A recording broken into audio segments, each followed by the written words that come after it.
وما بلا موساكا ما وما يا سيدي موساكا ما وما بلا موساجا ما وما يا سيدي موساجا ما وما بلا موساكا كي جنة سيدي موساكا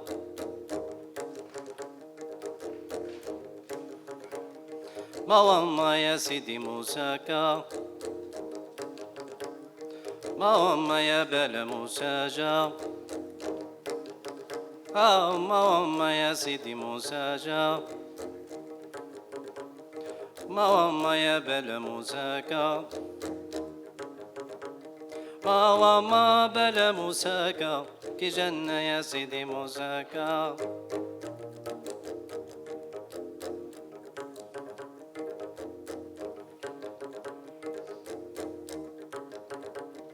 ما وما يا سيدي موساكا ما وما يا سيدي موساجا ما وما يا بلا موساكا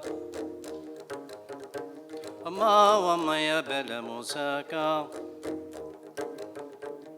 ما وما بلا موساكا كي جنة يا سيدي موساكا ما وما بلا موساكا كي جنة سيدي موساكا.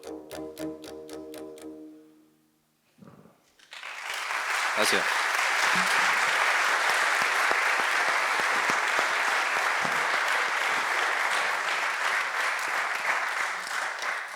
Muchas gracias, Kino. Muchas gracias a todos por estar hoy aquí en la presentación de la última novela de Pablo Martín Carvajal, El latido de Almagreb. Muchas gracias por invitarme a presentarla, porque antes de empezar tengo que decir que la novela me ha encantado, porque combina dos aspectos que para mí son fundamentales como lectora y también como escritora, y es conseguir, por un lado, idear una trama que mantenga no solo interesado al lector, sino sin ganas de dejar el libro, que es lo que me pasó durante los 3 días que estuve leyendo la novela.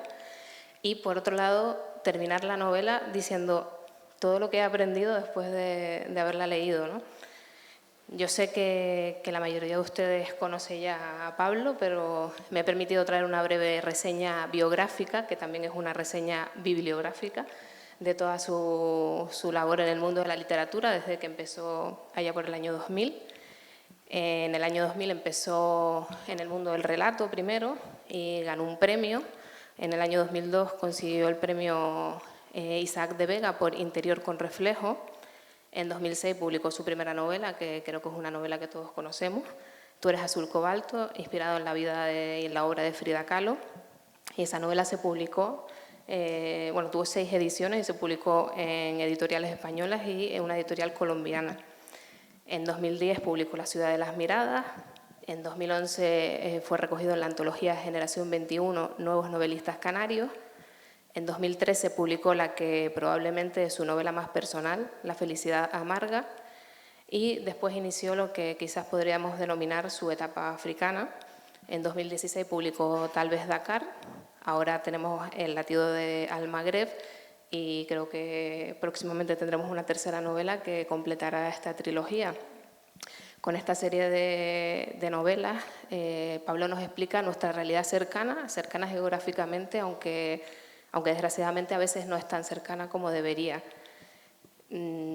A través de 2 personajes, en este caso, en el caso del latido de Almagreb, 2 personajes que son 2 hermanos que se trasladan de viaje a Mauritania y a Marruecos, podemos conocer no solo la serie de vicisitudes que les pasan a estos personajes y que, como digo, nos mantienen en vilo durante toda la novela, sino que nos permite conocer la historia de cómo surge Marruecos, cómo surge Mauritania y poner en contexto el conflicto del Sáhara Occidental, que desde hace 45 años hemos estado hablando de él, pero bueno, me parece que en esta novela se logra hablar de ese conflicto de una manera distinta, porque se logra hablar de un conflicto de manera totalmente, digamos, no me gusta decir equidistante porque parece que le resta importancia, me parece que es una manera ecuánime, sin interpretar, sino exponiendo las 2 partes.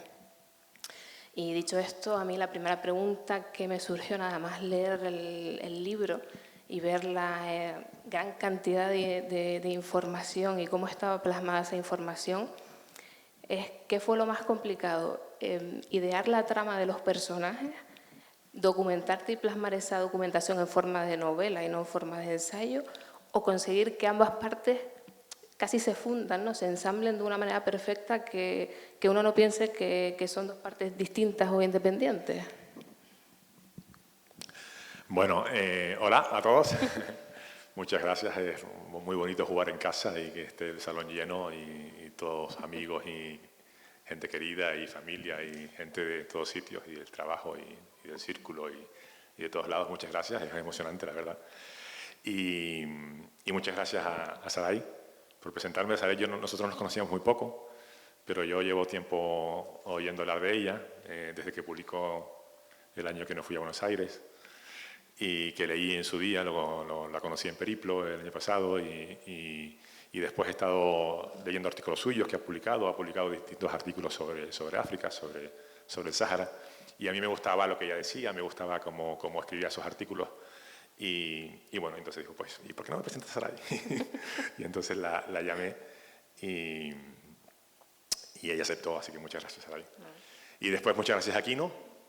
Aquino lo conocí por casualidad también hace unos años en el Festival Mapas, un concierto absolutamente inesperado que entré sin saber muy bien, porque era a las 5 de la tarde, era una hora un poco rara, y digo, bueno, voy a Mapas desde las 5 de la tarde, éramos poquitos, a esa hora éramos poquitos en la sala, y lo escuché a él.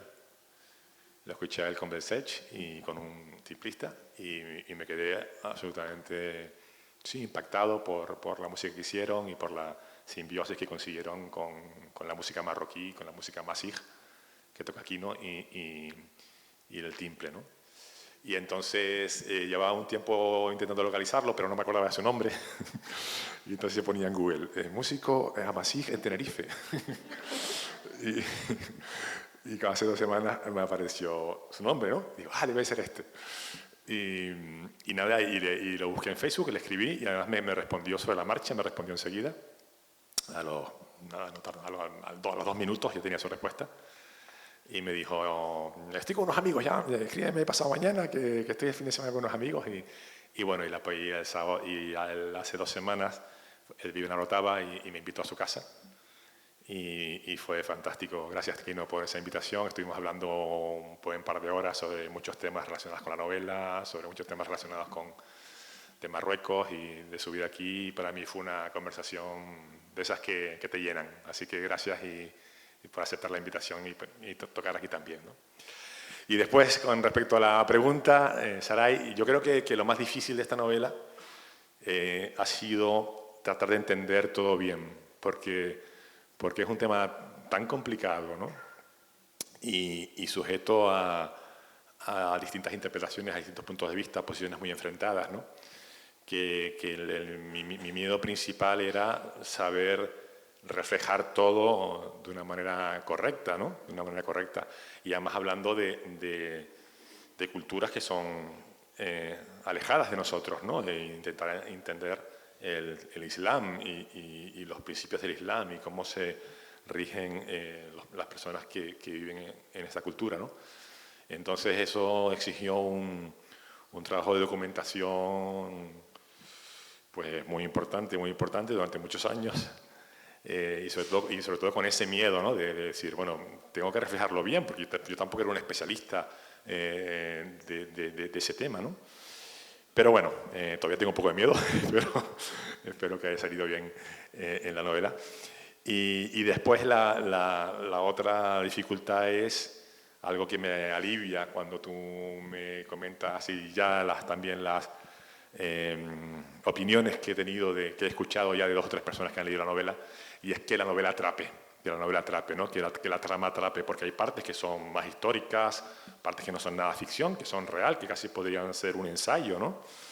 Y entonces combinar esa parte de la historia, de intentar generar una intriga para que el lector siga leyendo y al mismo tiempo combinarlo con partes históricas, pues fue el ejercicio más difícil, ¿no? Ahí debo decir que me ayudaron muchísimo, y ahora lo recuerdo, un club de lectura que se llama Libros y Garimbas, que leímos la novela como hace 3 años, cuando estaba terminada, y tuvimos una sesión en casa de Julián. Gracias, Julián, por aquella sesión. Y estuvimos como 3 horas destripando la novela, ¿no? Y entonces ahí ellos detectaron una serie de cosas que no funcionaban, ¿no? Que no funcionaban. Y entonces, a raíz de esa lectura compartida, pues me sirvió muchísimo para conseguir o intentar conseguir que la novela avanzara de una manera más fluida, ¿no? Dices que no eres un especialista, pero tienes una pasión por África. ¿De dónde viene esa pasión? ¿Cuándo surge ese interés y decides que quieres que ese interés se plasme en forma de literatura? Sí, yo creo que la pasión mía por África, que todos aquí ya la conocen, ¿no? Bueno, son ya 25 años yendo a África. Pero si tengo que poner o datar un momento en el que empezó, digamos, ya lo conté también en la presentación del Tal vez Dakar, aunque hoy Tal vez Dakar lo presentamos el 25 de mayo, hoy es el 26 de mayo, pero de hace 6 años. O sea que no creo que nadie se acuerde de lo que yo dije allí, en aquel día loco que presentamos Tal vez Dakar, ¿no? Pero yo creo que el momento surge en una cena, en una misión comercial a Dakar, en la que yo no tenía muchas ganas de ir a cenar con la gente que estaba en esa delegación, ¿no? No por nada, porque quería estar más a mi bola, ¿no? Y entonces, intentando escaparme de aquella cena, a ver cómo me escapo, pues entonces me cogió un chico, ¿no? Un chico senegalés, y que era el que organizaba en la logística de la misión. Y me dice, ¿qué, te quieres escapar o qué? Digo, bueno, no sé. Dice, vente conmigo y nos vamos a cenar juntos, ¿no? Y entonces me fui con él, ¿no? Y era la primera vez que yo iba con un chico negro, ¿no? Que iba con un chico negro a tomar algo, a conocerlo, ¿no? Esto tuvo que ser en el 99, por ahí, algo así, ¿no? Y esa cena fue fantástica, ¿no? Fue fantástica. Entonces me empezó a contar un montón de cosas sobre la cultura senegalesa, que yo llevaba ya 2, 3 años yendo a Senegal y no me había enterado de nada, ¿no? Entonces él, bueno, me estuvo ilustrando, ¿no? Casi como tal vez acá el personaje de Musa ilustra a Álvaro en la anterior novela, ¿no? Y a raíz de ahí me recomendó unos libros que yo compré al día siguiente en Dakar y leí, y ahí ya fue el punto en que empezó todo, ¿no? El apasionarme por lo que leí en esas lecturas, de entender verdaderamente, o empezar a entender verdaderamente lo que era Senegal y la cultura negra, ¿no? Y bueno, ese fue el inicio de mi pasión por África. Ese, digamos, interés por el otro, que se trata mucho en la literatura de viajes y que a mí me parece que este libro también trata mucho y se hacen muchas referencias a ello, es también una forma de escribir, creo yo, en tu caso, ¿no? ¿Para ti hay una diferencia entre viajar y escribir, o crees que son parte de lo mismo? A ver cómo respondo. Yo creo que Álvaro se plantea durante todo su viaje que no es lo mismo viajar sin estar pensando en escribir la novela que está viviendo, ¿no? Porque él quiere comprender todo lo que está viviendo, todo lo que está ocurriendo, con las personas con las que habla, y hay una barrera absoluta, ¿no? por la religión para entender al otro, ¿no?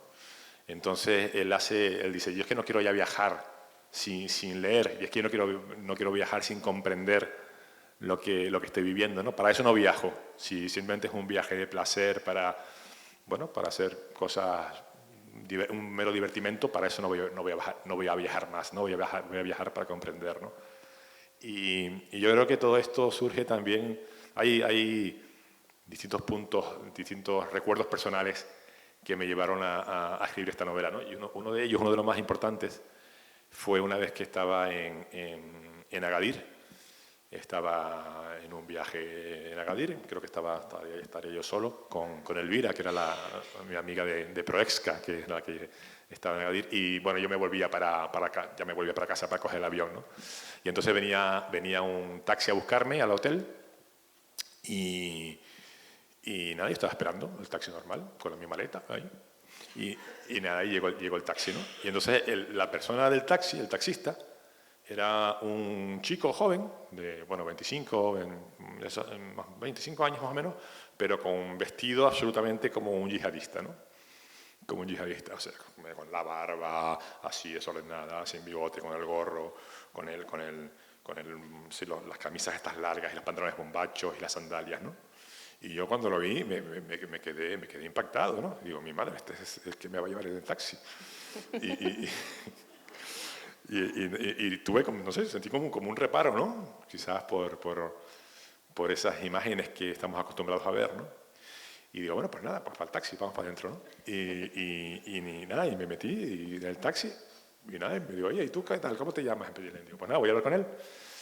Y fue como con Quino, como lo que contaba antes con Quino, ¿no? Empezamos a hablar en francés, yo tengo la suerte de hablar francés, ¿no? Empezamos a hablar, y el trayecto de Agadir, del hotel Timulay, es más o menos 40 minutos, ¿no? Se me hizo corto, ¿no? Porque tuvimos una conversación deliciosa también, ¿no? En la que yo le pregunté sobre por qué vestía así, y él me contaba también. Me acuerdo que me decía, mira, vas a ver tú ahora que cuando entre en el aeropuerto, los policías me van a parar solamente por el aspecto que tengo. Dice, porque no le gustan los barbudos, porque se piensan que somos terroristas, pero no somos terroristas y tal, ¿no? Y fue un momento clave, ¿no? Y de hecho, eso, sí. Tú sabes a qué estoy contando, ¿no? Y bueno, dije, mira, fíjate tú, que vine con ese prejuicio, ¿no? Que la primera imagen fue ese prejuicio, y después resultó que era un tipo estupendo, ¿no? Y que me hubiese pegado un par de horas más con él en el coche, con la conversación, ¿no? Es que en el libro se habla también mucho de eso, de lidiar contra nuestros propios prejuicios, y también me parece a mí de la importancia, cuando hablamos de las oportunidades que tienen los empresarios canarios de ir a estos países, de lo necesario que es comprender al otro, ¿no? Porque si no, hay una barrera que por mucho que se quiera, pues al final limita esas relaciones también, ¿no? Sí, eso también, efectivamente, no es así. Es que es difícil comprender, ¿no? Cuando tú vas con tu cultura y con tus ideas, ¿no? Y con tus costumbres, ¿no? Y te encuentras con cosas completamente diferentes, ¿no? Pero si no intentas comprender, yo he notado un cambio radical desde que voy a África y he leído y sé cosas suyas y se las comento y le cuento cosas de su historia y se quedan sorprendidísimos. Una vez en Marruecos uno me decía, te voy a llevar a conocer al rey. Me decía, sorprendido de lo que le contaba, ¿no? Y también en Mauritania, por ejemplo, cuando voy, pues claro, les cuento cosas de su historia, ¿no? Incluso hay uno que dice, tú sabes más cosas de Mauritania que yo. Eso estaba pensando. Me dice uno, ¿no? Y eso es un arma. Es un arma porque eso te aproxima muchísimo, ¿no? Entonces como ellos no están acostumbrados a que los occidentales se interesen por su cultura o muestren ese interés, pues entonces ya como que te abren las puertas, ¿no? Y bueno, después eso será eficiente a pasar negocios o no. Hacer negocios después ya lleva otros criterios y otros caminos, ¿no? Pero por lo menos el ser capaz de escuchar, ¿no? Pero ahí estaba Alonso. ¿Recuerdas, Alonso, aquella cena, verdad? En que tuvimos en Agadir, ¿no? Que fue maravillosa, ¿te acuerdas? Pues en esas cenas que compartimos, ¿no? Pues con ese señor, Alonso, con ese señor que falleció lamentablemente el año pasado, yo lo había visto muchas veces, pero nunca había tenido tiempo o la oportunidad de hablar con él, ¿no? Y ese día Alonso y yo compartimos una cena con él y fue una cena maravillosa en la que se habló con naturalidad, y a partir de ahí me empezó a mí a unir una amistad con Khalid, que se llamaba Khalid, y que la mantuve hasta que falleció de cáncer el año pasado. Una parte muy importante del libro también es cuando abordas el conflicto del Sáhara Occidental a través de distintos personajes que aparecen, y se aborda de una manera, por una parte, muy documentada, porque se hace referencia incluso pues, al dictamen de la Corte Internacional de Justicia en 1975, pero se explica ese dictamen que ese dictamen básicamente lo que venía a decir es que las tribus nómadas que había por el Sáhara pues no tenían esa relación vamos, que el sultán marroquí no tenía esa relación de poder hacia ellas, pero la forma en la que entienden los marroquíes ese dictamen es totalmente distinta a como lo hemos entendido nosotros, ¿no? Porque, de hecho, en el libro llegan a decir que el concepto de soberanía no es el mismo, digamos, en las leyes occidentales que en la ley islámica. ¿Es interpretable esto o nosotros hemos tenido una visión sesgada o solo de una parte durante mucho tiempo aquí?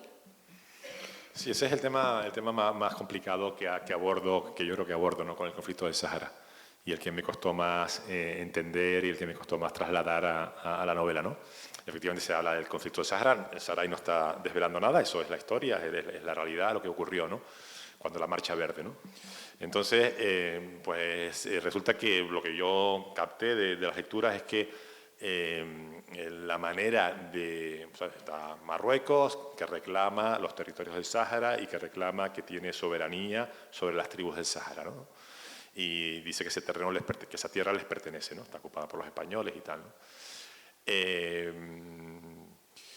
Y en Marruecos hay una ceremonia que Kino conocerá bien, me imagino, y quizás Kino, igual te voy a preguntar algo también sobre eso, a ver cuál es tu opinión, ¿no?, si te atreves, que se llama la Valla, o la Bella, o la Valla, yo la escribo B-A-Y'-A, ¿no?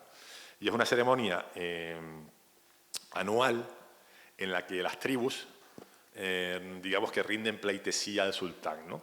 O sea, que aceptan la protección del sultán a cambio de pagar un impuesto por su protección, ¿no? Entonces, no había un concepto de soberanía como tal, sino, oye, pues si esta tribu me presenta el vasallaje, pues yo la protejo. Y entonces, bueno, pues no quiere decir que el territorio que ella habita te pertenezca, no quiere decir eso. Pertenece que esa tribu está ese año bajo tu protección. Aparte que era temporal, exacto. Ese año, porque eso se renueva año a año, ¿no? Entonces, bueno, y eso, bueno, pues era como funcionaba entonces, ¿no? Era como funcionaba entonces. Entonces, cuando vienen, pero no había un concepto de territorio como tal.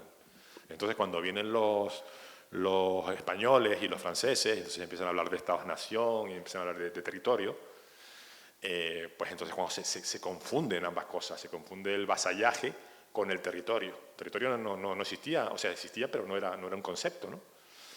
Entonces, bueno, estamos con todo ese conflicto, con Hassan II presionando, con Franco a punto de morir, y Hassan II dice, bueno, pues venga, vamos a pedir el veredicto de la Corte Internacional de La Haya. Y Hassan II pide el veredicto, ¿no? Y el veredicto lo que viene a decir es que se reconocen ciertos lazos de vasallaje o de relación entre algunas tribus con el sultán, pero que en ningún momento se reconoce, hay garantías o se puede demostrar que ese territorio perteneciera al sultán, ¿no? Y que, por tanto, hay que celebrar un referéndum de autodeterminación del Sáhara, ¿okay? Que eso es lo que dijo la Corte Internacional de La Haya, ¿no? Y Hassan II, que era un personaje de cuidado, inteligentísimo y cabroncete que no veas, lo interpretó a su manera.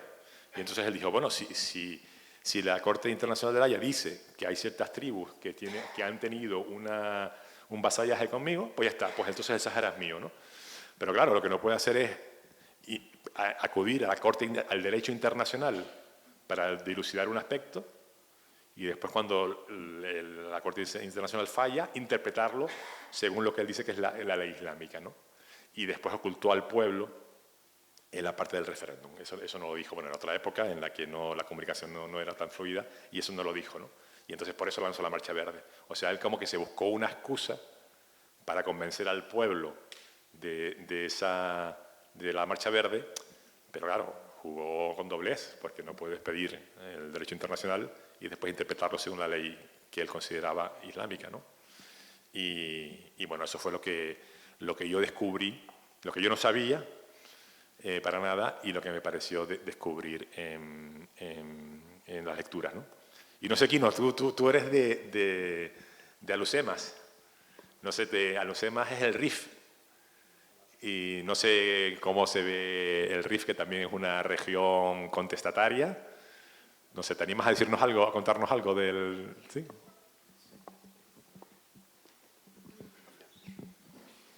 Bueno, me pongo así para que me vean. Yo soy de una zona, el Rif, que es como la zona norte de Marruecos.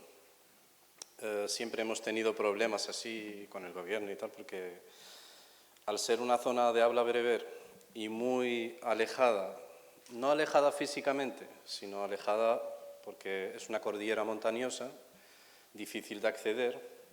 Entonces, la conexión con la metrópoli es difícil. De Alhucemas a Rabat se tardaba hace poco 9 horas y ahora se tardan 7 horas y media en coche. Y está cerca, está relativamente cerca.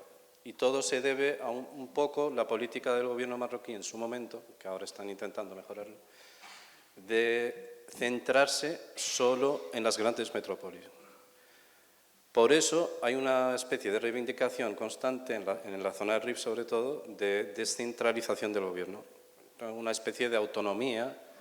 Si no son capaces de tratar a todas las zonas por igual, por lo que sea, es un país complicado de entender, ¿no? Pues al menos que haya una especie de autonomía para el Rif, ¿no? Algo así.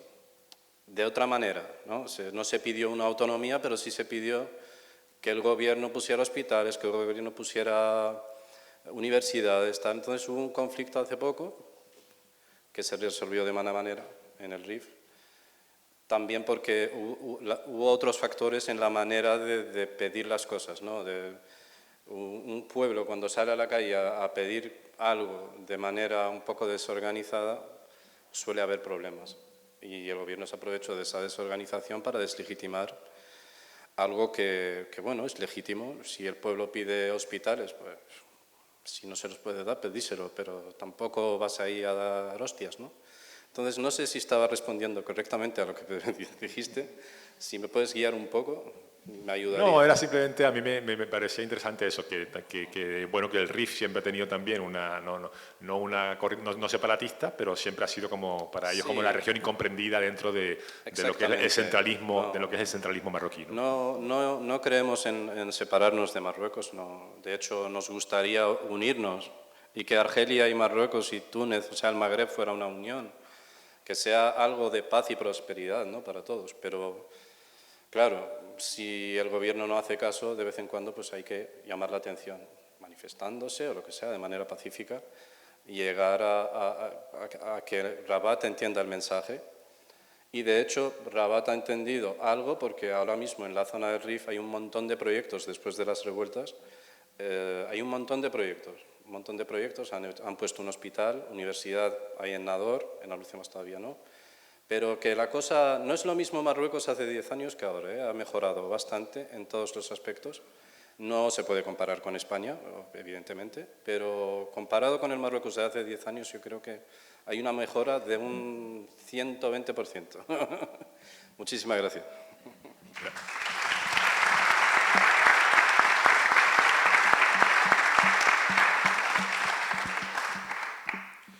En el libro también abordas el papel de la mujer en Mauritania y en Marruecos. Según tu experiencia, ¿crees que en los últimos años se ha avanzado o se ha retrocedido en cuanto a derechos de la mujer en estos países? Bueno, yo efectivamente trato el tema de la mujer. Yo creo que se ha avanzado, ¿no? Yo creo que se ha avanzado mucho, ¿no? Se ha avanzado mucho en Marruecos y Mauritania es una sociedad más tradicional todavía, ¿no?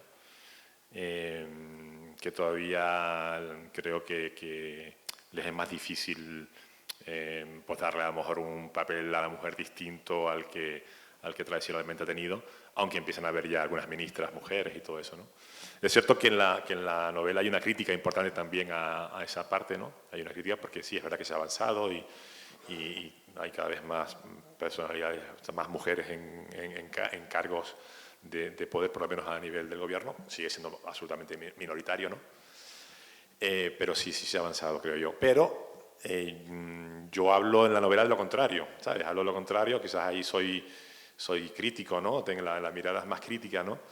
Y es una mirada que está basada en los escritores y escritoras marroquíes que están demandando una mayor libertad, gente más de izquierdas que está reclamando un mayor peso de la mujer, un mayor reconocimiento de la homosexualidad, por ejemplo, ¿no?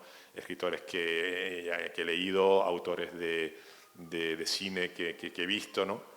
Y que están con reclamaciones que para ellos evidentemente todavía no es suficiente los avances, ¿no? Yo soy crítico en la novela con eso, soy bastante crítico, pero también es cierto que creo que como dice Quino, el Marruecos de ahora no es el mismo Marruecos que hace 10 años.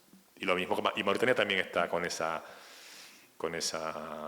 trayectoria, pero bueno, son más tradicionales y todavía creo que les queda un poco más.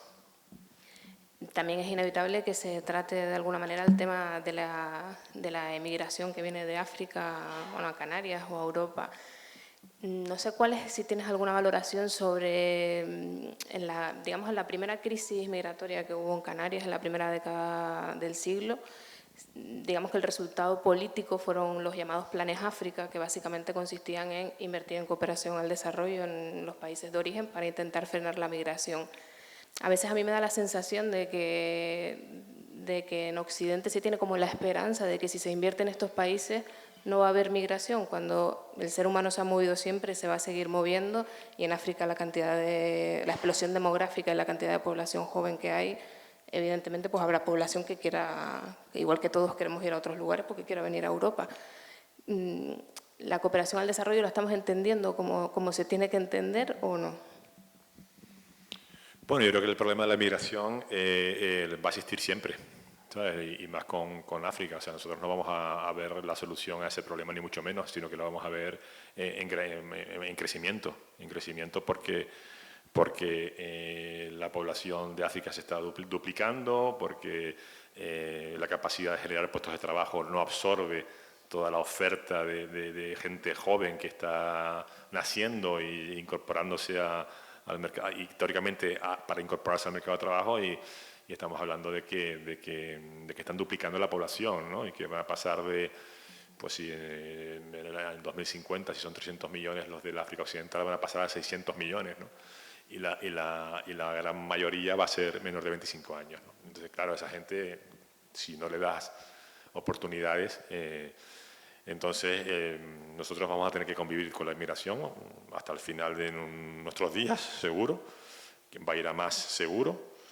Por supuesto que ¿cuál es la mejor manera de tenerla? Evidentemente creando inversión, creando economía, creando puestos de trabajo, y bueno, ahí se tienen que implicar tanto los países africanos con sus políticas y sus empresarios, como también probablemente una política de cooperación más vinculada a la generación de empleo y a la generación de riqueza, ¿no?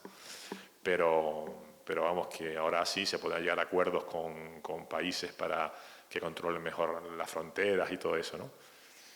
Pero al final eso para ellos es un éxodo de su capital humano, ¿no? Porque normalmente además las personas que logran emigrar son las personas que están en mejores condiciones, porque tienen que hacer una inversión económica que no todo el mundo se puede permitir. La mayor parte de las migraciones se dan dentro del propio continente, ¿no? Sí, la fuga de cerebros, tienes toda la razón. Hay un libro de Paul Collier, que es un economista londinense que dirigía el Departamento de Estudios Africanos de la London School of Economics, y que tiene un libro que se llama Éxodo, que hablaba de eso, ¿no? Y decía que cómo medir el coste de los que se quedan atrás. O sea, cómo medir el coste de los que emigran, pero o sea, al emigrar, lo que están perdiendo los países de origen, ¿no? Porque pierden su mano de obra joven más capacitada. Bueno, yo sinceramente no tengo la respuesta para eso, pero es cierto que la fuga de cerebros es otro problema, y que, bueno, si Occidente va a hacer una política de aceptación de inmigración selectiva en base a aquellos perfiles que más les interesan, pues también es un poco contradictorio, porque está quitando o robando de los países de origen sus personas más valiosas, ¿no? Entonces es un tema, recuerdo que se lo comenté a Pepe Naranjo, ¿no? En los slow talks, ¿no? En las charlas esas que me puse a hacer. Y hablando con Pepe Naranjo le hice precisamente esa pregunta, ¿sí? Y bueno, es cierto, es una contradicción, ¿no? Puede ser una contradicción. Bueno, no sé si les parece que hagamos un descanso y volvamos a escuchar aquí, ¿no?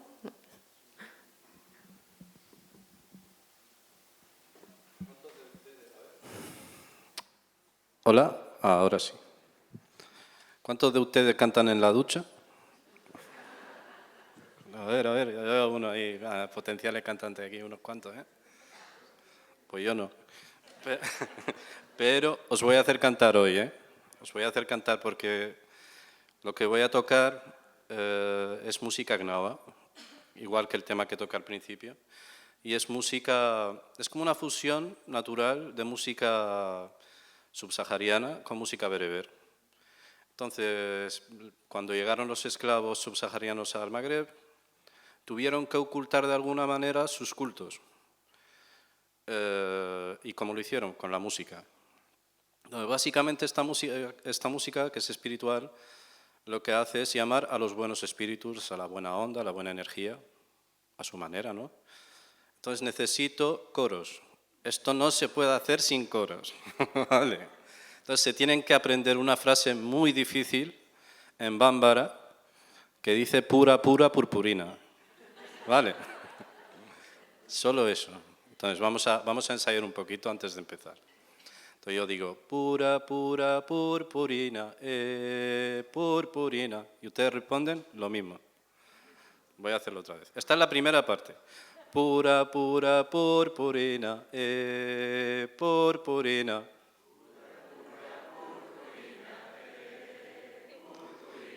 Pura, pura, purpurina, la, la, la, la, la, la, nora. Pura, pura, purpurina, pura. Muy bien, qué bien. Un aplauso.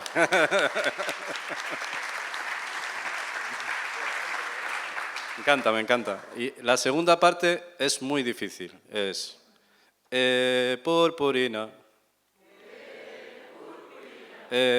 Purpurina. ¿Y cuál creen que es la tercera parte? Purpurina. Purpurina. Ah, qué bien. Los voy a contratar a todos, ¿vale? Venga.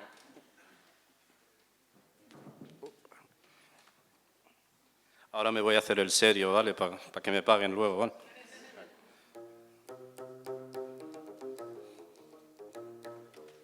Se desafinó solo, ¿eh?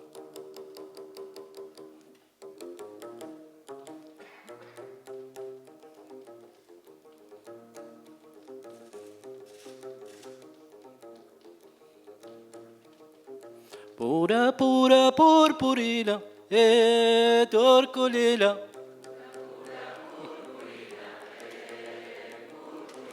Pura, tura, torcolila, Rabbi al-Aziz Aliya, tura, pura, purpurina. Tura, tura, torcolila, ya Rabbi al-Aziz Aliya, tura, pura, purpurina, pura, pura, purpurina, purpurina, pura, pura,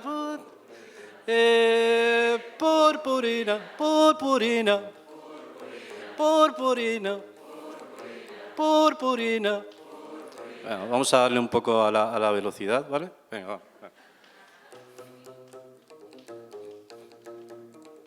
Si saben hacer esto,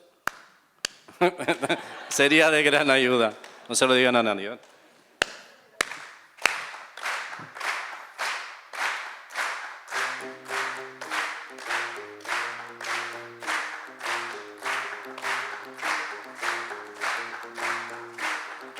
Tura, tura, torcolila, torcolila.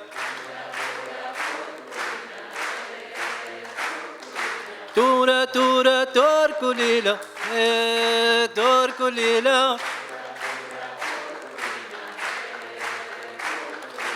Tura, tura, torcolila, ya Rabbi al-Aziz Aliya, tura, tura, torcolila. tura tura turculila, la la la la la la nora, tura tura turculila, turculila, tura tura turculila, tura tura turculila, turculila, turculila, turculila, turculila. Tora tora torcolela, torcolela. Tora tora torcolela, arpia la cesalia. Tora tora torcolela, tora tora torcolela, arpia la cesalia. Tora tora torcolela, la tora tora torcolela, la tora tora torcolela. Torcolela, torcolela, torcolela, torcolela, torcolela. Muchas gracias.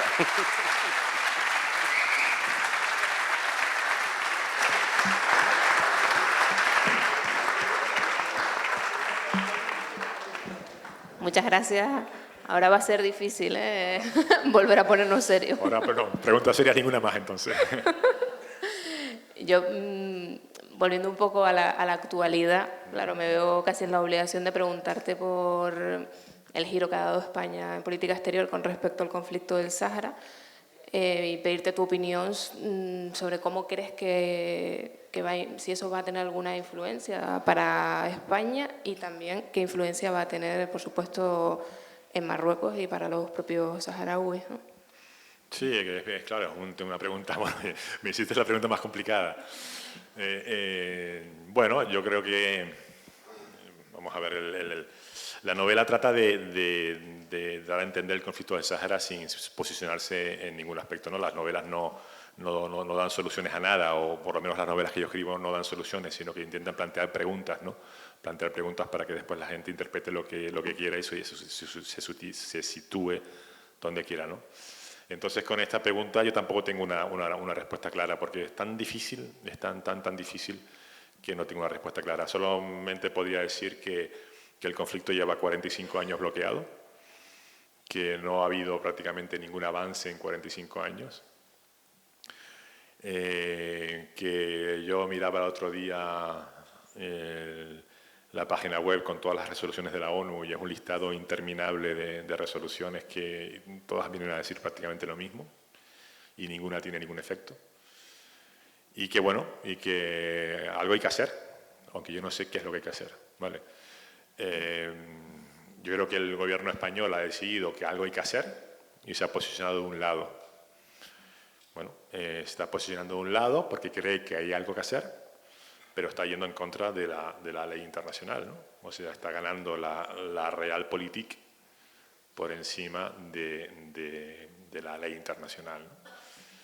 Si esto es bueno o malo, yo no lo sabría decir, ¿no? Yo lo único que diría es que en el plan de autonomía, Marruecos tiene que demostrar que esa autonomía es posible, ¿no?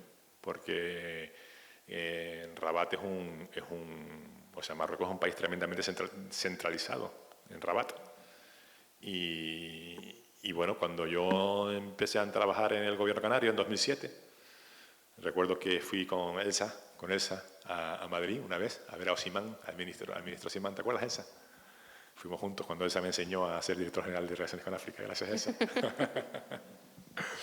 Y Osimán dejó de ser embajador enseguida y lo pusieron responsable de la Comisión de Descentralización del gobierno marroquí, ¿no? Y al año siguiente pues lanzó un plan de descentralización en 2007, ¿no? Prácticamente no han habido avances, ¿no? Prácticamente no han habido avances en ese plan, ¿no? Entonces, bueno, hay que demostrar que esa autonomía es posible, pero esa autonomía para Marruecos es una decisión dificilísima, porque está el RIF, ¿no? Está las autonomías. Nosotros hemos tenido muchos contactos en Agadir y con el Consejo Regional de Agadir, que se supone hay un presidente de la región de Souss-Massa ahora, ¿no? Y claro, entonces dicen, no, se tienen que relacionar las regiones, ¿no? La Comunidad Autónoma de Canarias con la región de Souss-Massa. pero es imposible, o sea, no, es posible, pero me refiero que el nivel de competencias nuestro es tan elevado comparado con el nivel de competencias de ellos, que prácticamente no tienen una administración regional, que Marruecos tiene miedo porque tampoco quiere que surjan Cataluñas ni ¿sabes? Ni este tipo de cuestiones, ¿no? Entonces, bueno, tendrá que demostrar que eso es posible, ¿no? Y ahora mismo es una incógnita, creo yo, es una incógnita. Si esto va a ser bueno o malo, yo no me atrevo a decirlo, no lo sé. Bueno, el ministro de Asuntos Exteriores estuvo esta semana aquí y uno de los titulares que dejó fue que, bueno, algo que ya había repetido, que va a bajar, que ya está bajando, ¿no?, la inmigración y que va a seguir bajando. No sé si ese discurso es realista, si realmente podemos confiar, por decirlo de alguna manera, en que Marruecos va a evitar que, ni tampoco si está en su mano hasta qué punto está, evitar que vengan más personas, ni tampoco si se nos debe vender eso, ¿no?, como si esa fuera lo que nos dan a cambio, nos tengamos que conformar, digamos, a ceder algo que es parte del derecho internacional, ¿no? Nos guste más o nos guste menos. Bueno, Saray me está poniendo aquí, me está haciendo sudar.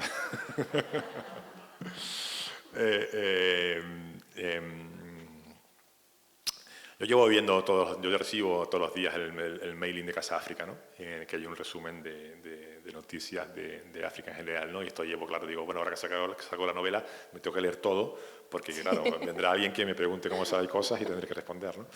Y es cierto que desde hace un mes y medio, algunas de estas noticias que están llegando se ha interceptado no sé cuántas pateras en la frontera, se han interceptado, bloqueado, lo dije mal, ¿no? Bueno, se han bloqueado alijos de hachís en la frontera. Se ha creado una comisión, una reunión en Marrakech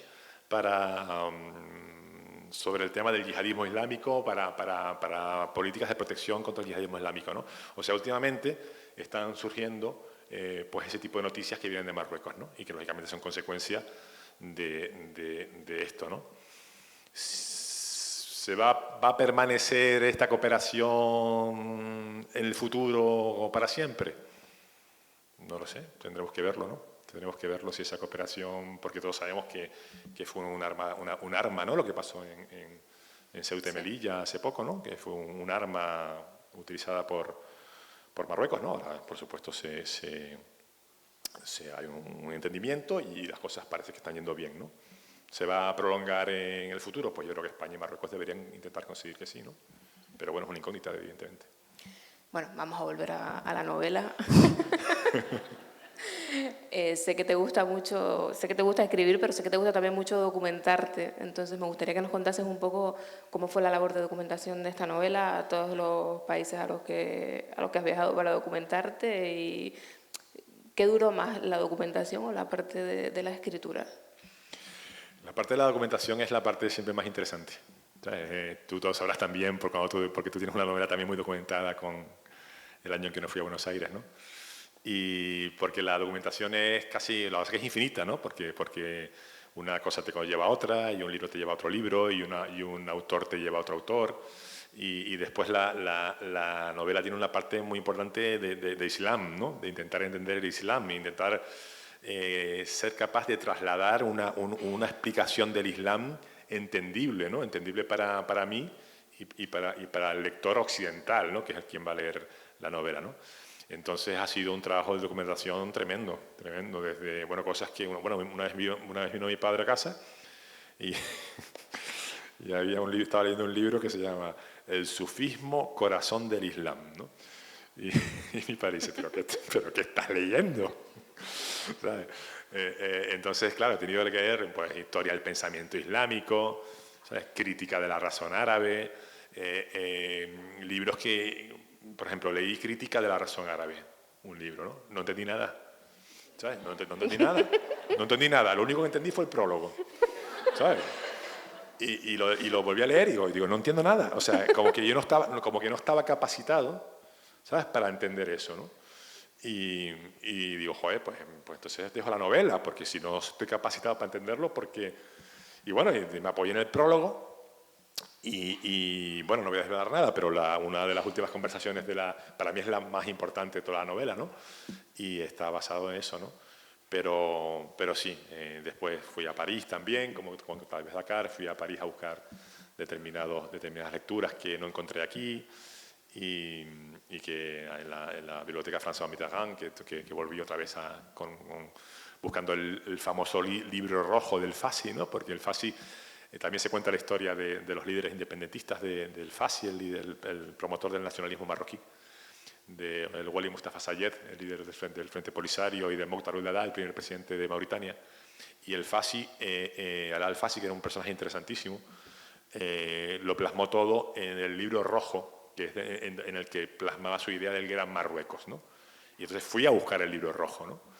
Y lo encontré en París, en la biblioteca François Mitterrand, y era un libro también complejísimo, que era imposible, digo que me tengo que pegar aquí un mes entero para poder leer esto, poder entenderlo, y bueno, espero que el resultado de esa investigación y de haber sido capaz de resumir y de mostrar de una manera entendible esté de acuerdo con la realidad, ¿no? con lo que ocurrió, ¿no?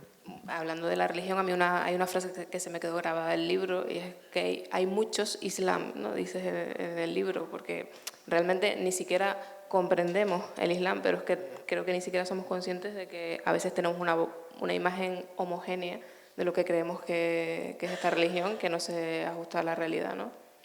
Sí, efectivamente, ¿no? Ese fue también otro de los grandes... Historia del pensamiento islámico de no sé qué palacios, me la tuve que leer.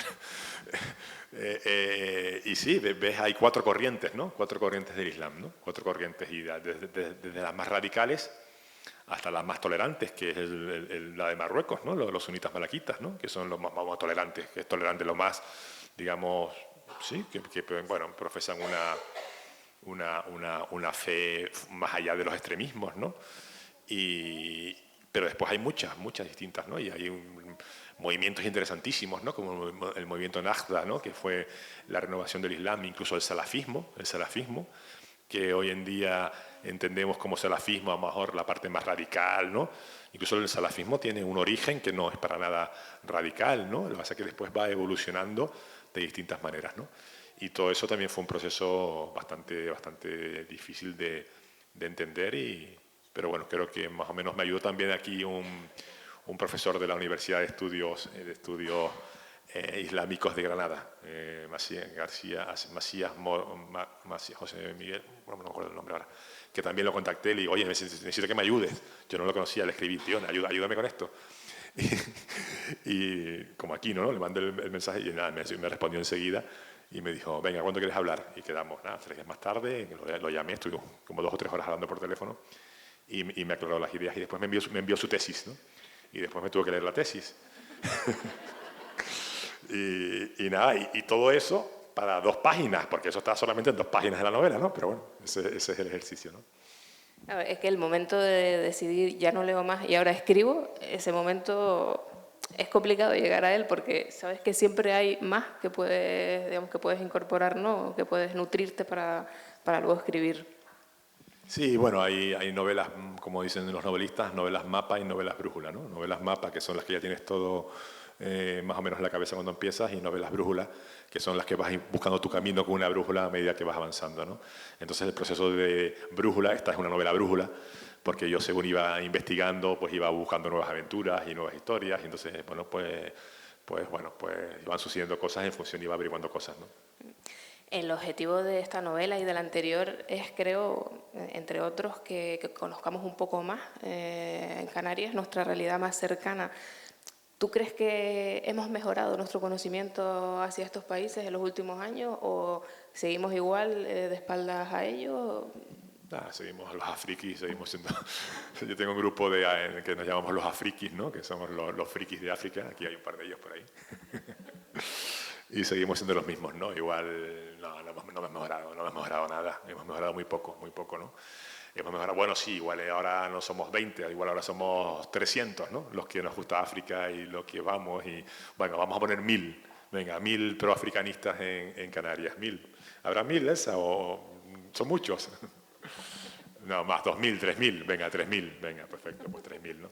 No, queda mucho para hacer todavía. Es cierto que hemos mejorado porque llevamos 20 años haciendo cosas y cada vez se va sumando más gente, hay más proyectos, hay más empresas, efectivamente, ¿no? Pero sigue siendo minoritario.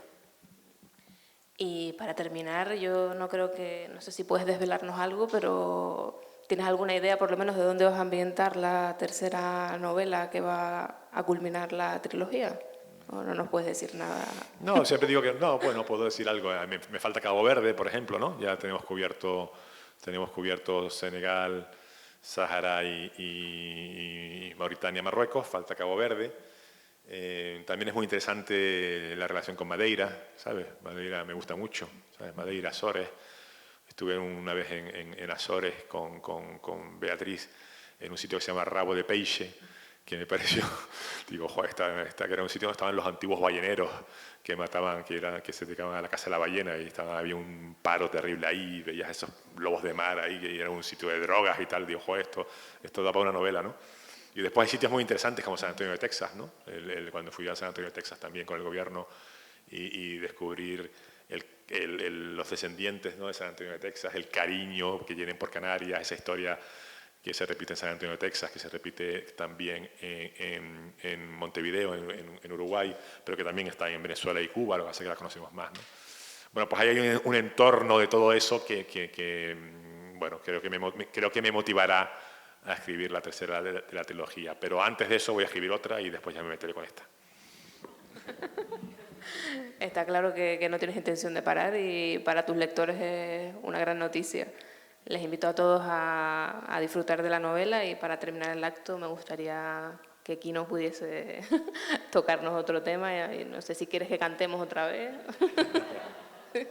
Que cantar, desgraciadamente. Bueno. Es explotación laboral, pero soy autónomo.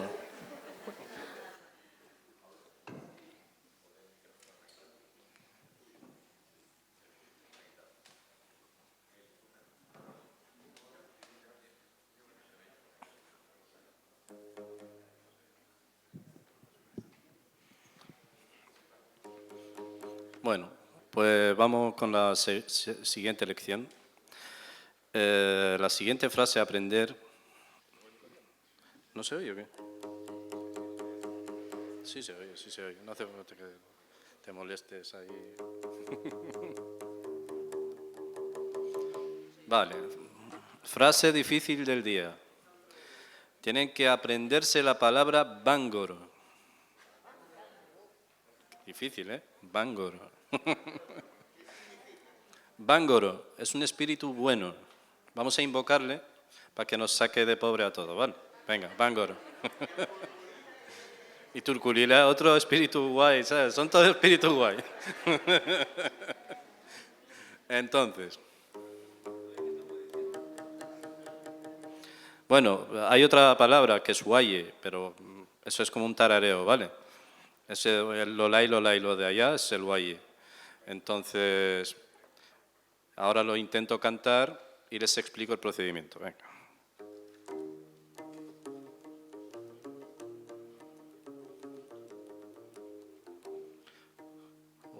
A ver si me llega la voz, que hace mucho que no ensayo. Guaye, bangoro, bangoro, la miraya, bangoro, bangoro. La respuesta. Guaye, bangoro, bangoro, guaye, bangoro, bangoro. Venga, va a probar. Guaye, bangoro, bangore, la miraya, bangoro, bangore.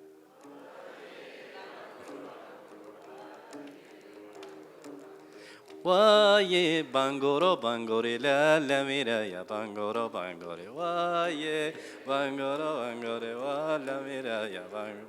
Segunda, la mira, bangoro, bangoro. La isha, la mira. Guaye, bangoro, bangore. Perfecto, empezamos de nuevo, ¿vale? Y ahora, los palmeros profesionales pueden darle al play.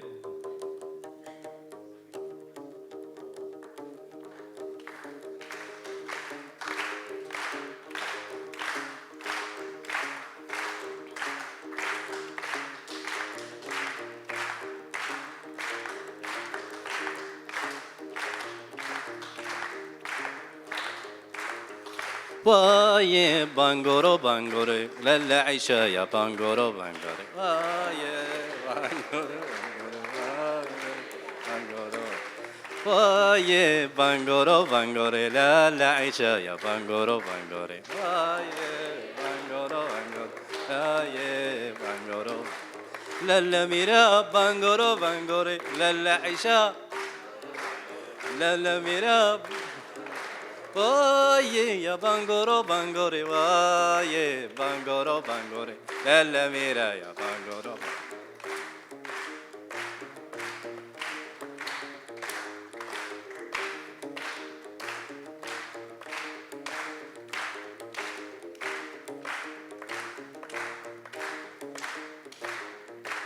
Oye, ya bangoro bangore, la mira ya bangoro bangore.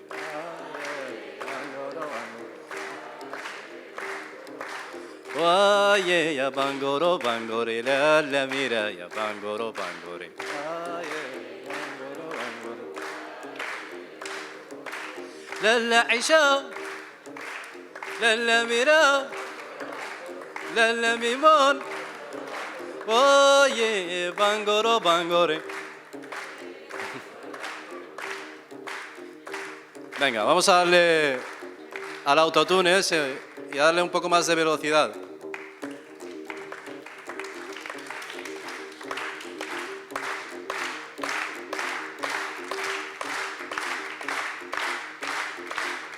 Oye, bangoro bangore, la mira ya bangoro bangore. Oye, bangoro bangore, oye, bangoro. Oye, ya bangoro bangore, la mira ya bangoro bangore. Oye, bangoro bangore.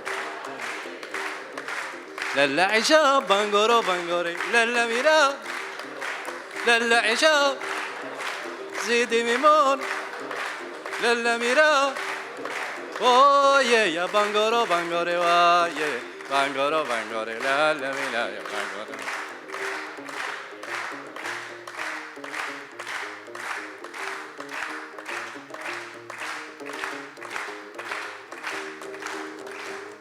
Muchas gracias. Coro espectacular, ¿eh?